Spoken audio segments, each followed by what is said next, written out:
Naruto யூனிவர்ஸ்ல வாழ்ற மக்கள் எல்லாருமே ஷினோபிஸா இருப்பாங்களா அப்படின்னு கேட்டா அதுக்கு வாய்ப்பே இல்ல. ஒவ்வொரு நேஷனை சேர்ந்த ஒரு குறிப்பிட்ட வில்லேஜை சேர்ந்த மக்கள் மட்டும்தான் ஷினோபிஸா இருப்பாங்க. இதுக்கு ரீசன் என்னன்னு கேட்டா ஷினோபிஸை தாண்டி வாழக்கூடிய சாதாரண மக்கள் கிட்ட சாக்ராவே இருக்காது அப்படின்னு பலர் நினைக்கிறது உண்டு. பட் அது அப்படி இல்ல. சாக்ரா எனர்ஜி வந்து நருட்டோ வேர்ல்டுல வாழக்கூடிய எல்லாருக்குள்ளயுமே இருக்கும். ஈவன் சாக்ராவே இல்லைன்னு நம்ம நினைக்கிற ராக்லி அண்ட் மைட் கைக்குள்ள கூட சாக்ரா எனர்ஜி இருக்கு. அதை யூஸ் பண்ணி தான் அவங்களால தண்ணி மேலேயோ இல்ல செவுத்து மேலேயோ நடக்க முடியுது. ஸோ ஒரு நார்மல் பீப்புளுக்கும் ஷினோபிஸ்க்கும் இருக்கிற டிஃபரன்ஸ் என்னன்னா, ஷினோபிஸ்க்கு தன்னோட சாக்ரா எனர்ஜியை எப்படி கண்ட்ரோல் பண்ணி யூஸ் பண்ணணும் அப்படிங்கிற வழிமுறைகள் தெரியும். ஸோ ஷினோபிகள் மட்டும்தான் சாக்ரா எனர்ஜியை யூஸ் பண்றாங்களான்னு கேட்டா ஷினோபியை தாண்டி மாங்ஸ், சாமுராய்ஸ் இந்த மாதிரி பலர் தன்னுடைய சாக்ரா எனர்ஜியை பலவிதமா யூஸ் பண்றாங்க. பட் பேசிக்காவே இந்த ஒரு சாக்ரா எனர்ஜி அப்படிங்கிறது ஒரு செலஸ்டியல் எனர்ஜி. ஏன்னா நருட்டோ வேர்ல்டுக்கு சாக்ராவை அறிமுகப்படுத்தி வச்சது காகுயான்னு கூட சொல்லலாம். ஏன்னா காகுயா வந்து ஒரு ஒட்சுட்சுகி. இந்த ஒட்சுட்சுகி கிளானை சேர்ந்தவங்க எல்லாமே ஆல்மோஸ்ட் செலஸ்டியல் மாதிரி. இவங்களோட வேலையே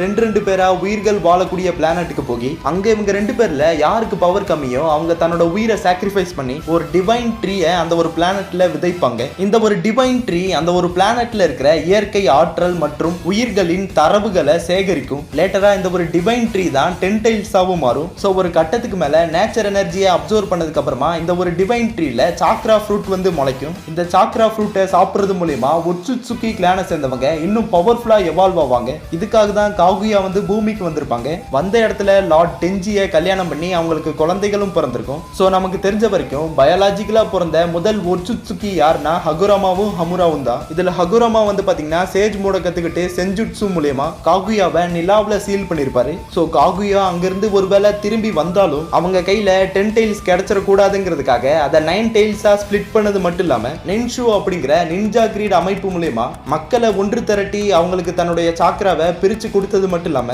அதை எப்படி யூஸ் பண்ணணும் அப்படிங்கிற நின்ஜுட்சுவையும் ஹகுராமா கத்து கொடுத்தாரு. பிளஸ் ஹகுராமாவுக்கு வந்து பாத்தீங்கன்னா இந்திரா அண்ட் அசுராங்கிற 2 பசங்க பிறந்தாங்க. இதுல அசுரா வழி வந்தவங்க தான் உசுமாக்கி அண்ட் செஞ்சு மாதிரியான கிளானை சேர்ந்தவங்க. அண்ட் இந்திராவோட வழி வந்தவங்க தான் உச்சிஹா அண்ட் ஹியூகா மாதிரியான கிளானை சேர்ந்தவங்க. அதனாலதான் இவங்களுக்குள்ள பயாலஜிக்கலாவே கெக்கே கென்காய் அண்ட் டோஜுட்சு மாதிரியான எக்ஸ்ட்ரா பவர்ஸ் இருக்கு. ஸோ நேச்சர் எனர்ஜியோட கம்பேர் பண்ணும்போது சாக்ரா எனர்ஜி வந்து ஒரு சூப்பர் நேச்சுரல் எனர்ஜி. இந்த நேச்சர் எனர்ஜியையும் சாக்ரா எனர்ஜியையும் ஒன்னா கம்பைன் பண்றது மூலமா உருவாகிறது தான் செஞ்சுட்சு சாக்ரா. அதை தான் நம்ம சேஜ் மோடுன்னு சொல்றோம். ஸோ பேசிக்காவே இந்த ஒரு செஞ்சுட்சு சாக்ரா வந்து ரொம்ப பவர்ஃபுல்லானது. ஈவன் நாகுட்டோ மாதிரியான ஒரு ரினேகான் யூசராலேயே இந்த ஒரு செஞ்சுட்சு சாக்ராவை அப்சர்வ் பண்ண முடியாது. அப்படியே அப்சர்வ் பண்ணாலும் அவன் கல்லா மாறிடுவான். அப்புறம் எப்படி ப்ரோ மாதரா மட்டும் ஹஷிராமாவோட சேஜ் மோட அப்சர்வ் பண்ணாருன்னு கேட்டீங்கன்னா இதுக்கு ஒரே ஆன்சர் தான். மாதராக்குள்ள ஆல்ரெடி ஹஷிராமா செல்ஸ் வந்து இருந்துச்சு. அதனாலேயே ரினேகானை யூஸ் பண்ணி ஹஷிராமாவோட சேஜ் மோட மாதராவால ரொம்ப ஈஸியாவே அப்சர்வ் பண்ண முடிஞ்சது.